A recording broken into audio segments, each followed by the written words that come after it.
next step here is we're changing the valve springs. I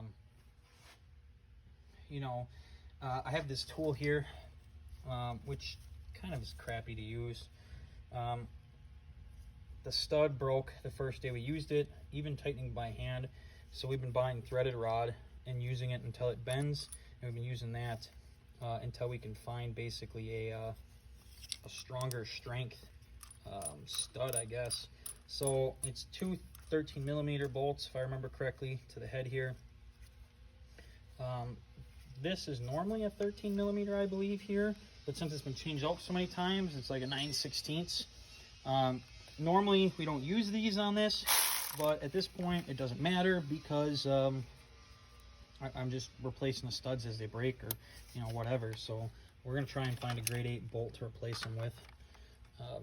So let's go ahead and basically slowly tighten this valve. Now let me remind you, so I pull the spark plug out of every cylinder, and I turn 2 cylinders to top dead center every time, and those are the 2 cylinders I do.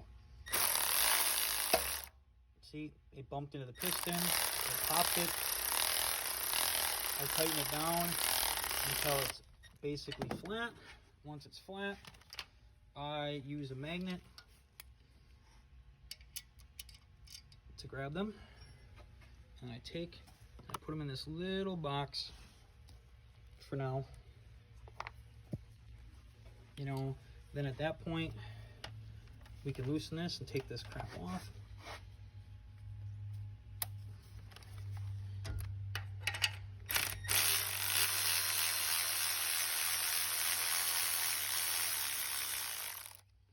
Okay, so we loosen that.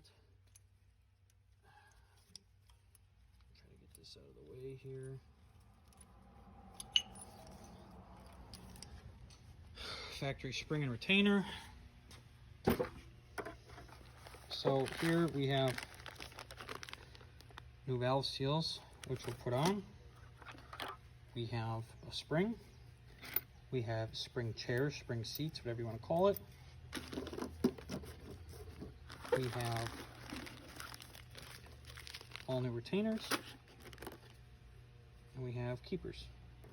Or, sorry, these are retainers, these are keepers, whatever. Let's see if I can get a decent video here. Okay, so we have all the new stuff here. And what we're going to do is we're going to have to hold this, line it up, and we're going to have to tighten the tool down. See, it ended up catching the valve. Loosen it up slightly. Pull it. Let's see. Loosen it up a little bit more.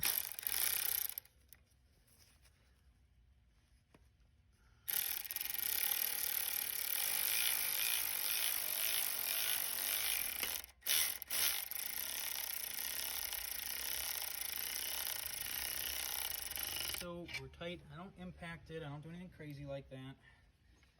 Once that's there, I take a screwdriver, I put it in one of these grooves, and I just make sure that it's popped all the way up, which it is.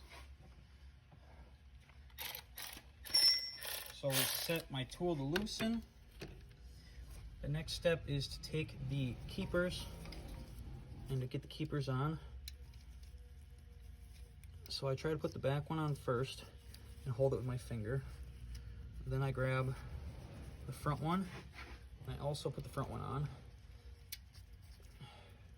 You see, I dropped it. So we grab this tool. I got this magnet here, which works great for this.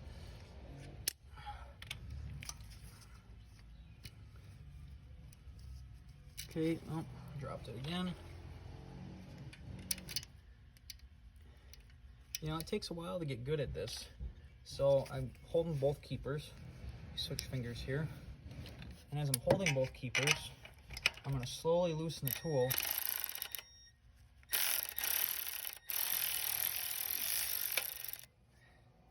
Now, see how that one popped out? It happens. I mean, it's not a big deal. Tighten the tool back down.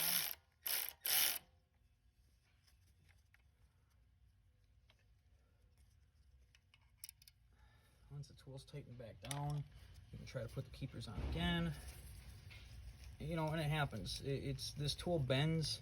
It's flimsy. It's not always straight, so I mean, it's kind of been a pain.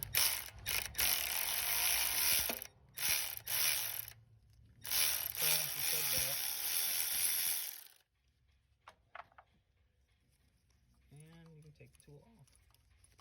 You know, you probably should tighten these all the way down so they don't move, which I did, but there we go. Then from there, you have all your new parts. Now the intake is, fortunately, unfortunately, however you want to say it, is the easier one to do. The exhaust is the hard one to do because the exhaust is facing somewhere that you can't see, which makes your life very difficult. On top of that, if you are using some sort of a speed ratchet or even a regular ratchet, you cannot use it anymore because you will not be able to get it in because the wheel well's in the way, the coolant's in the way, whatever. So at this point, I use a ratcheting wrench, whatever you want to call it. That's what I use here, so that way we can be fast about it, because I'm not trying to sit there all day with a wrench to try and tighten this valve down and bring the other one down, and it just sucks. It's a pain. Yeah, you can see this air conditioning line's in the way here, which kind of makes life easy, or not easy, it makes life hard. So I might try to zip tie it down or something out of the way here. Zip tie this down out of the way, and then after that, you know, you can keep going. So it's the same for every cylinder, every intake, every exhaust, you know, and then from there, you know, keep turning the motor over and checking which cylinders are up. Okay, so for those of you that are still with me, you can see everything has been changed. This car's been sitting in my shop now here for a couple weeks, so that's why the head looks so clean. The oil has had time to fully drain. Tips and tricks. This right here, borescope, makes your life amazing when you're trying to see where the valve is when you are trying to compress the spring, because the spring retainer keeps running into it. So this is what's next. We have exhaust push rods, intake push rods. So put them all in the motor, wiggle them around, make sure they're in the lifter.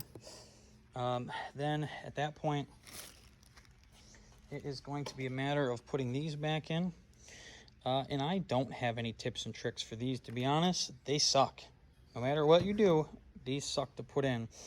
You need to put them back in, and you need to make sure that the push rod is in each little push rod hole here.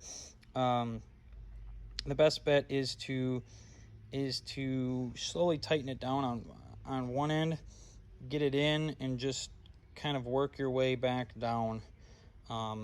It's going to take a couple tries, and you know, the more you do it, the better you get at it, but it's, to be honest, they suck. So I'm going to put those back on next. Also make sure to put all the spark plugs back in. Then we will put the valve covers back on and the coils, and then at that point we will put the front of the car back together. You know, so it's all back together, and I cannot stress this so much to make sure that every one of these bolts is torqued, because the first thing that'll come apart on your motor, if not done right, is the valve train. If you're lucky, your motor will survive. If you're not lucky, you'll rip apart your motor. So from there, I'm going to stop. For everything from here, you should be able to do on your own. Put throttle body back on. Make sure sensors are plugged back in. Valve covers back on. Radiator back in. And then put the front of the car back together.